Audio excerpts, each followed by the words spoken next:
ఈ సువిశాల భరతఖండాన్ని పరిపాలించిన రాజులు భరతుడు ప్రముఖమైన చక్రవర్తి. ఆ తర్వాత యుధిష్ఠిర మహారాజు అంటే ధర్మరాజు ఏకచక్రాధిపత్యంగా వహించాడని, అతని తర్వాత అది విభజించబడుతూ వచ్చిందని చెప్పబడుతుంది. ఇప్పటికీ కొన్ని దేశాల్లో వైదిక కాలం నాటి ఆనవాళ్లు కూడా కనిపిస్తూ ఉంటాయి. రామాయణంలోని కిష్కింధకాండలో సుగ్రీవుడు సీతాన్వేషణకై యువద్వీపానికి వానరులు పంపాడు. అదే జావా, ఇప్పటి ఇండోనేషియా. ఈ ఇండోనేషియాలో రామాయణ ప్రభావం అధికంగా ఉంది. 1700 ద్వీపాల సముదాయమే ఇది. ఇండోనేషియాలో ఎయిర్లైన్స్ పేరు కూడా గరుడ అని పెట్టారు. ఈ దేశ కరెన్సీపై వినాయక విగ్రహం ఉంటుంది. ఇండోనేషియాలో కొన్ని విశ్వవిద్యాలయాల్లో భగవద్గీత బోధించబడుతుంది. కొందరు విద్యార్థులు అయితే గీతపై పిహెచ్డీలు కూడా చేస్తున్నారు.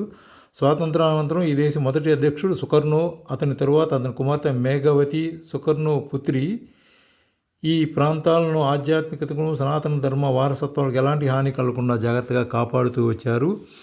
ప్రపంచంలోని రెండవ అతిపెద్ద హిందూ దేవాలయం ప్రంబనాన్. ఈ ప్రంబనాన్ అంటే పరబ్రహ్మ స్వరూపముల ప్రపంచ త్రిమూర్తి దేవాలయము. ఇక్కడ బ్రహ్మ, శివ, విష్ణువుల కోసం 3 ప్రధాన గుళ్ళు ఉంటాయి.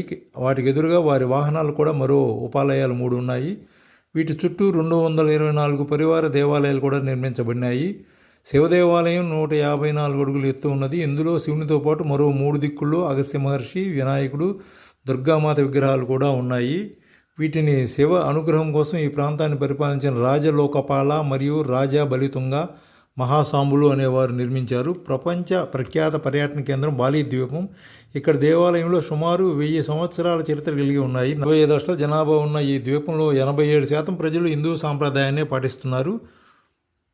ఇక్కడ లక్ష్మీదేవి అంశతో జన్మించిన అత్యంత ప్రాచీనమైన ధనూదేవి దేవాలయం, అగుంపుష్పి సుందరమైన పర్వత ప్రాంతం. ఇక్కడ ఉద్యానవనం ఎంతో ఆహ్లాదకరంగా ఉంటాయి.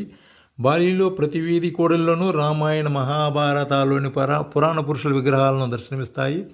శ్రీరాముడు వారధి నిర్మించడం, పంచపాండవులు, ఘటోత్కచుడు, విభీషణుడు, కుంభకర్ణుడు, ఇట్లా కృష్ణార్జునులు మొదలైనవన్నీ ఉన్నాయి. అంతేకాక శ్రీరామానుజ, లక్ష్మణ జల, వాల్మీకి జల అనే పేర్లతో వీధులు వెలిశాయి. జల అంటే రోడ్డు, అక్కడ వీధి అని కూడా అర్థం ఉంది. అర్జున రోడ్డు, భీమా రోడ్డు, నకుల రోడ్డు అనే వీధులకు అలా పేర్లు పెట్టారు. బాలిలో సప్తనదీ సంగమం ఉంది. ఇక్కడ అనేక మంది ఋషులు తపమాచరించినట్టు చెప్పబడుతూ ఉంది.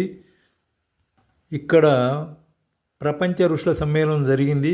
వాతావరణం సరిగా లేక అది జరగలేదు. అప్పుడు వారంతా దక్షిణ భారతదేశం వచ్చి మైసూరు జిల్లాలోని తలకాడు నందున్న అగస్త్య మహర్షిని కలిశారు. అప్పుడు అతను వారితో పాటు బాలి వెళ్ళి బ్రహ్మ, విష్ణు, మహేశ్వరులను ప్రార్థించాడంట. వారు ప్రత్యక్షం కాగా వారిని అక్కడే ఉండి ఆ ఋషులకు సహాయపడుతుందిగా అగస్త్య మహర్షి కోరాడట. అందుకని త్రిమూర్తులు ఇక్కడ ఉన్నారు.